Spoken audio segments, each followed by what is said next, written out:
So what's your name? My name is Trevor Evans. Okay. What do you do in the Pre-Medical Society?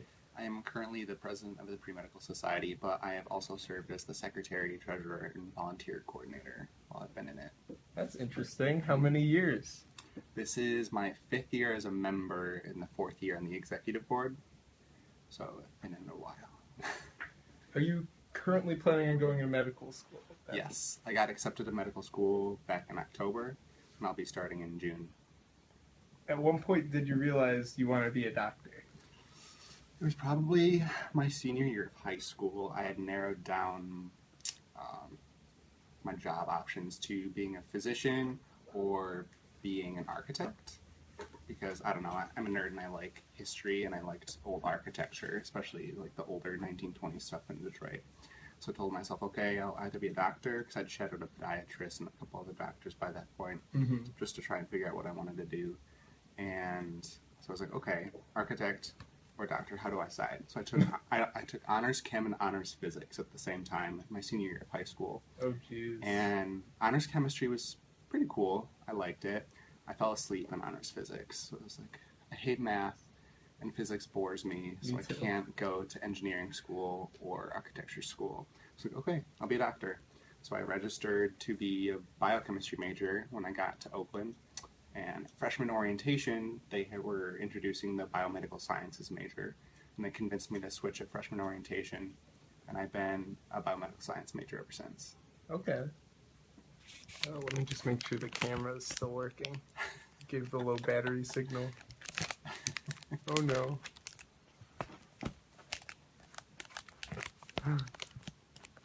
Okay. Good. Yes. Okay, so did you ever find yourself overwhelmed? Like, how often? Trick question. Until I got accepted into medical school, I don't think there was a moment I didn't feel overwhelmed. And then there's going to be plenty of that probably going into it, too. I think looking back to my freshman year, I don't think I was that overwhelmed. I think I was still disillusioned to what overwhelmed really was. But I was always very stressed out when I got bad grades. Yeah. So, which happened a lot as a freshman. I had a lot of learning to do when I got to college. I ended up failing Orgo 2 the first time I took it when I was a sophomore and had to retake it over the summer.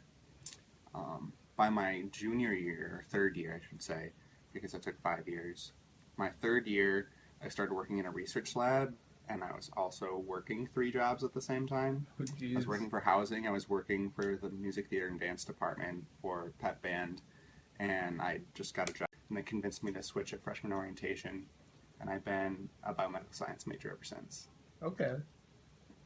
Let me just make sure the camera is still working. Gave the low battery signal.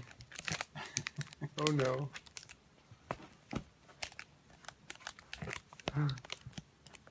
Okay. Good. Yes. Okay, so did you ever find yourself overwhelmed? Like, how often? Trick question. Until I got accepted into medical school, I don't think there was a moment I didn't feel overwhelmed. And then there's going to be plenty of that probably going into it, too. I think looking back to my freshman year, I don't think I was that overwhelmed. I think I was still disillusioned to what overwhelmed really was. But I was always very stressed out when I got bad grades. Yeah. So, which happened a lot as a freshman. I had a lot of learning to do when I got to college. I ended up failing Orgo 2 the first time I took it when I was a sophomore and had to retake it over the summer. By my junior year, or 3rd year I should say, because I took 5 years, my 3rd year I started working in a research lab, and I was also working 3 jobs at the same time. Oh, I was working for housing, I was working for the music theater and dance department for pep band, and I just got a job at a nursing home as a care assistant, so I was trying to cover my bases in terms of applications. And so yeah, I was working 3 jobs and also working in a research lab, unpaid. I was actually paying for it. It was for credit. And I was working for Satan. She was the worst person I've ever met in my entire life. And so I was overwhelmed that entire year. There was a couple of weeks throughout that academic year that I had to sit down on a Sunday and plan out my week hour by hour to make sure I would have time to eat and time to sleep and time to accomplish all of my goals. So that was overwhelming. My fourth year, I did not work for that research lab, but I was still working 4 jobs because I had traded in working for the research lab for being a TA for the Honors College first time around. And I was overwhelmed again, but I had more fun doing it. So I was overwhelmed a lot, but what I was doing was enjoyable. So, I was also in 3 organizations, executive boards, for the last 3 years of college. So add that to the list. And this year, my credit load is lower, only working 3 or 4 jobs. No, 3 jobs because I stopped working for housing. This year has been not as overwhelming, and I've actually been getting bored.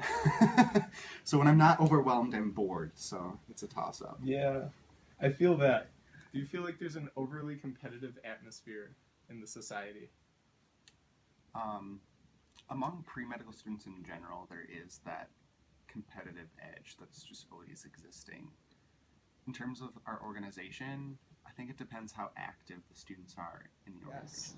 So, how has pre-medical society helped you get through the undergraduate process of pre-med, you think, and those other clubs you mentioned? Okay, so I joined pre-medical society because I didn't know any physicians. I didn't know anyone in college that was going into the pre-med route above me. I only knew my peers who were at the same level, and we didn't know anything. And we knew we knew from word of mouth that it was a process, and we didn't know anything about it. So I joined that organization originally just to learn about what I needed to do to get into medical school, like the application process, everything they expected of you, because, as I said, like, all you know is word of mouth. Like, it's hard. It's a lot of work. So I joined with a couple friends just to go to meetings to learn about what we needed to do to get into medical school. But I was one of the few that actually stuck around. So when I joined it 5 years ago, they just had a lot of doctors come and talk about their field of medicine and what medical school is like. And they had a couple meetings where they had admissions ambassadors from medical schools come in and say, this is what you need to do. And the winter semester of my freshman year, we went to Michigan Medical Education Day, which is where all the medical schools in Michigan come together, and host a huge event where they all get to speak to students that come. Now, that event is huge now. They have thousands of people from across the state of Michigan that attend every year. But when I was there were only a couple hundred, and they were all juniors and seniors. And there were usually juniors and seniors that didn't know what they were doing. So as a freshman, I was being guided by admissions ambassadors on how to get into medical school as a freshman. So I started from a very early stage on my application and filling out, not boosting my resume, but I was catering my resume to what I needed to be doing. So that was great. So like I said, I stayed in pre-medical society because I felt indebted to it. Because as a freshman, I knew exactly what I needed to do to get into medical school. And not many people can say that. So I stayed and I joined the executive board because I wanted to be able to share that and expand the organization. I also was making a lot of friends in the pre-medical community just to study with, to vent, mostly venting. There's a lot of venting about stress in that organization. And I stayed in it, and now I run it. I like to think that I grew the organization a lot and diversified it a lot, especially this year. We've had so many events. That's pre-medical society.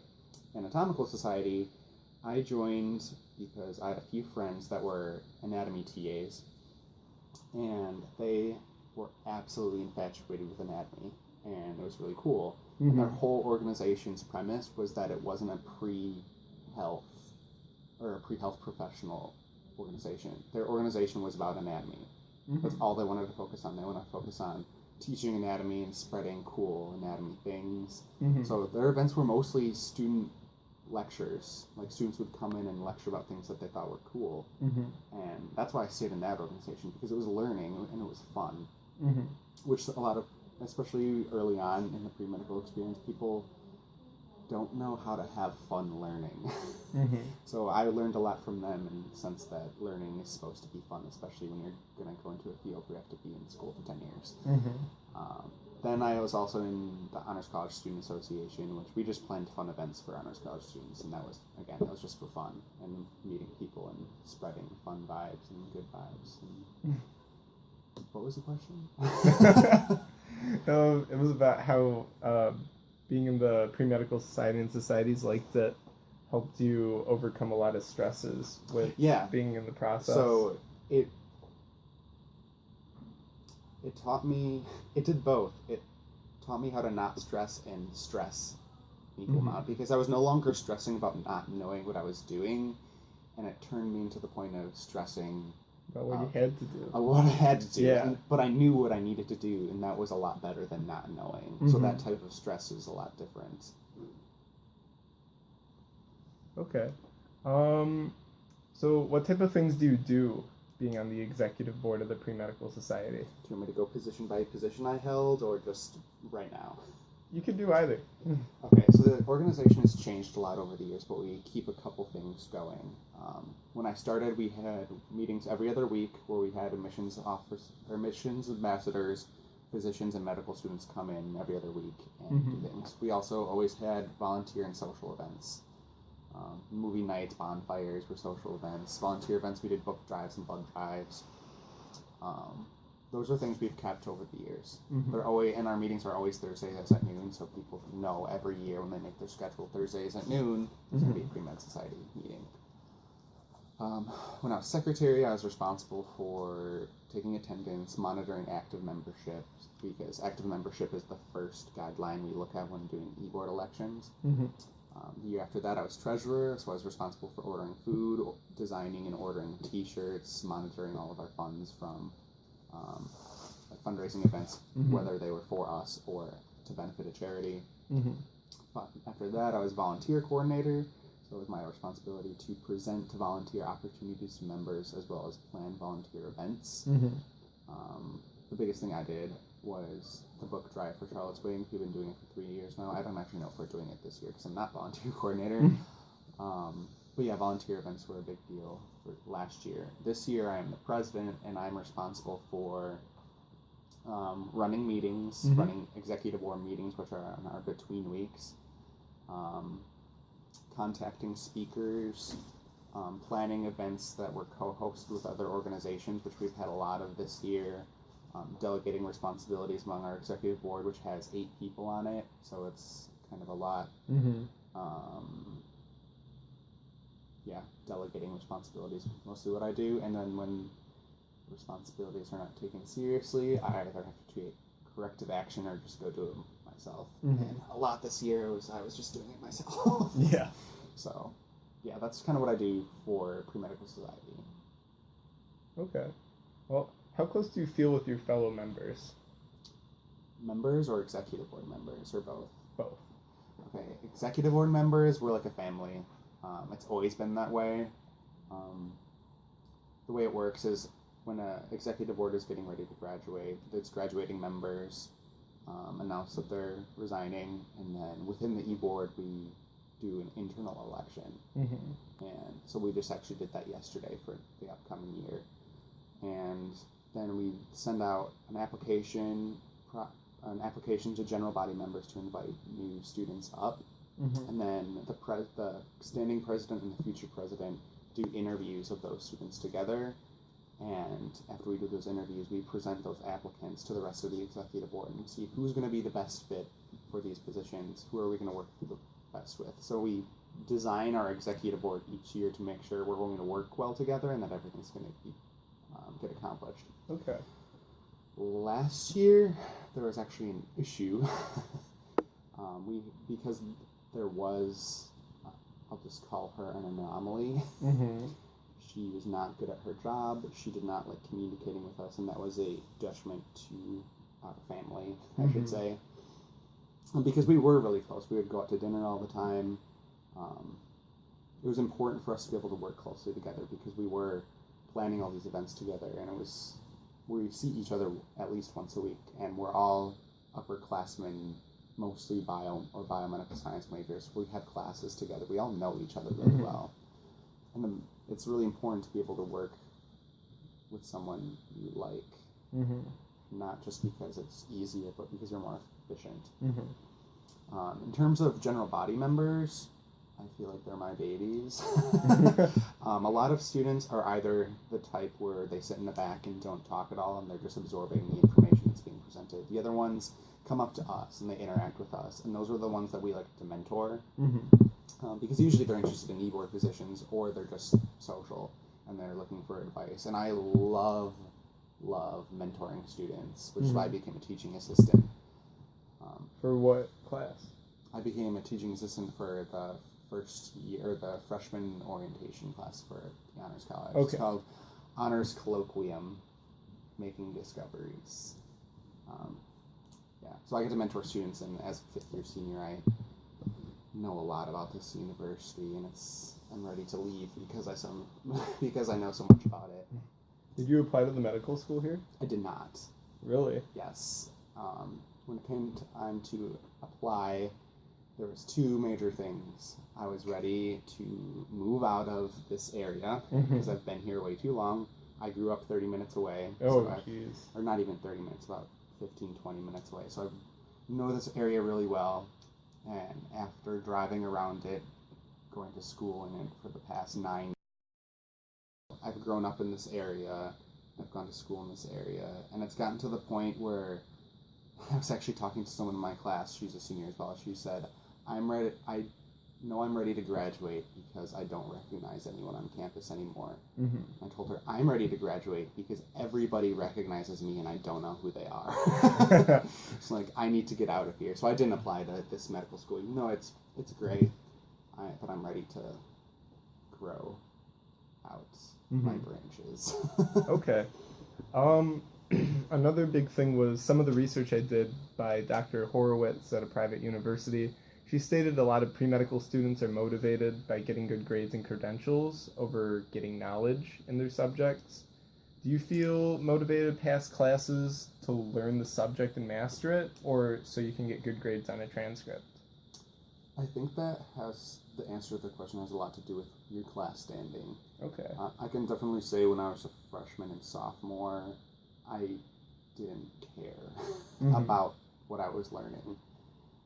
Depending on what your major is, I always tell students, so part of pre-medical society is we do orientation programs.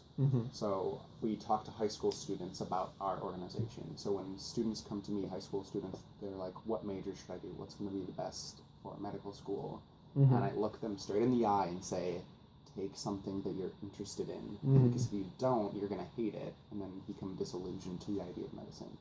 And that happens with a lot of biology majors because they don't realize they're not learning medicine, they're learning biology, they're learning about animals and plants and everything. So, but regardless, all of the courses prior to your third or fourth year of undergrad in terms of biology or biomedical science or anything, they're your weeder courses. They're courses that are required for medical school, the biology, chemistry, organic chemistry, and physics. I loathed physics, and organic chemistry was just the death of me. I did well the second time I took it, but I still didn't like it. I was able to learn it. It was in my third, fourth, and fifth year that I started taking major specific classes. So for biomedical sciences, it was evolutionary medicine, human genetics. I took 2 upper-level anatomy courses, so musculoskeletal and neuroanatomy, immunology. These were all courses that I saw that were really applicable to my future in medicine. But beyond that, they were just really fun to learn. So once I got to those courses, I was like, I'm interested in this material and I enjoy learning it. So I think, to answer your question, early on, so freshman, sophomore, pre-medical students are only looking to get past those classes. They don't know it at the time, but they're looking to get past those classes because they want to get to medical school. So those are just obstacles. I think once they get to their third and fourth year and they're learning more subjects that they're interested in, it doesn't matter what major they are. Once you get to your third and fourth year, those are your major specific courses. and those are the ones that are interesting to you, especially psychology majors. Once psychology majors get to their 300 level courses, they're just in love with it. Where do you want me to start from? You live 30 minutes away.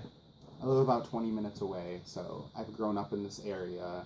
I've gone to school in this area, and it's gotten to the point where I was actually talking to someone in my class. She's a senior as well. She said, I'm ready to graduate because I don't recognize anyone on campus anymore. I told her, I'm ready to graduate because everybody recognizes me and I don't know who they are.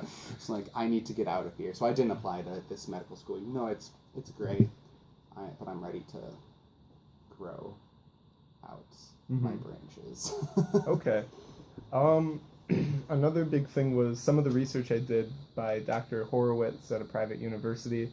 She stated a lot of pre-medical students are motivated by getting good grades and credentials over getting knowledge in their subjects. Do you feel motivated to pass classes to learn the subject and master it, or so you can get good grades on a transcript?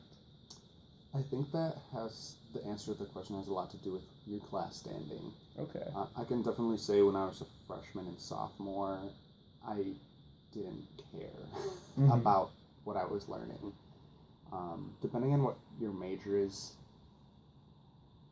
I always tell students, so part of pre-medical society is we do orientation programs. So we talk to high school students about our organization. So when students come to me, high school students, they're like, what major should I do? What's going to be the best for medical school?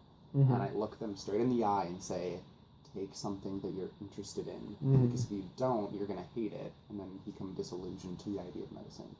And that happens with a lot of biology majors because they don't realize they're not learning medicine, they're learning biology, they're learning about animals and plants and everything. So, but regardless, all of the courses prior to your third or fourth year of undergrad in terms of biology or biomedical science or anything, they're your weeder courses. They're courses that are required for medical school, the biology, chemistry, organic chemistry, and physics. I loathed physics, and organic chemistry was just the death of me. I did well the second time I took it, but I still didn't like it. I was able to learn it. It was my third, fourth, and fifth year that I started taking major-specific classes. So for biomedical sciences, it was evolutionary medicine, human genetics.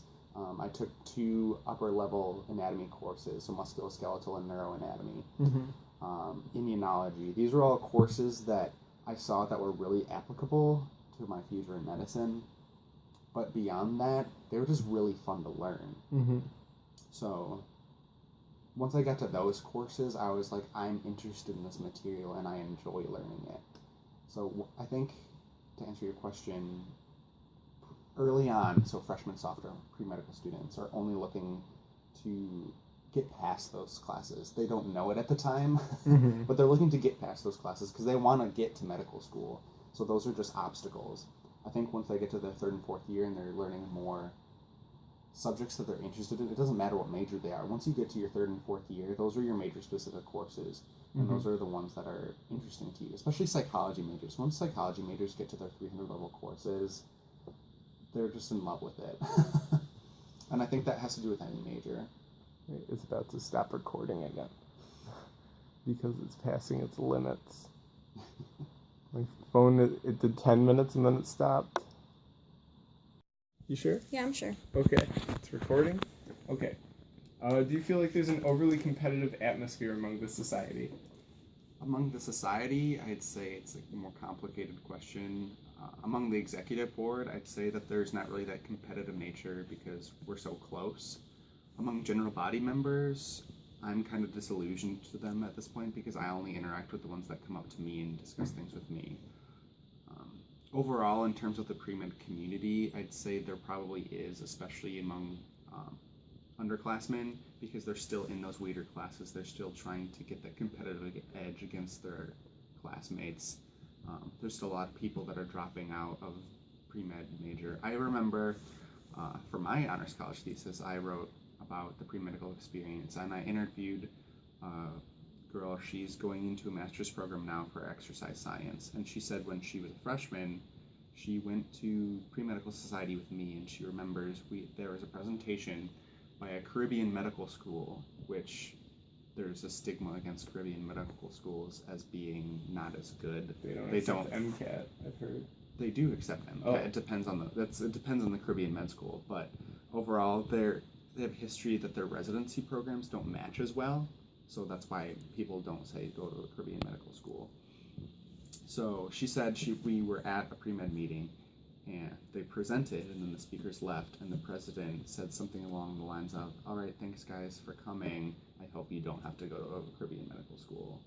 And that just like completely disillusioned her to the whole pre-medical community, and she hated it from then on. And she ended up changing to health science and then exercise science, and now she's going to exercise physiology. So, like I said, when you're a freshman or a sophomore, there's a lot more pre-med students overall, just because people haven't changed yet, people haven't changed their minds. So just the sheer amount of pre-medical students kind of gives you the sense that it's overly competitive. And people suck. There's going to be people that are just like overly cocky and things like that. But once you get higher up, once you get to know people, that competitive edge kind of goes away. Mm-hmm. Yeah. Okay. I think that's all I have for you.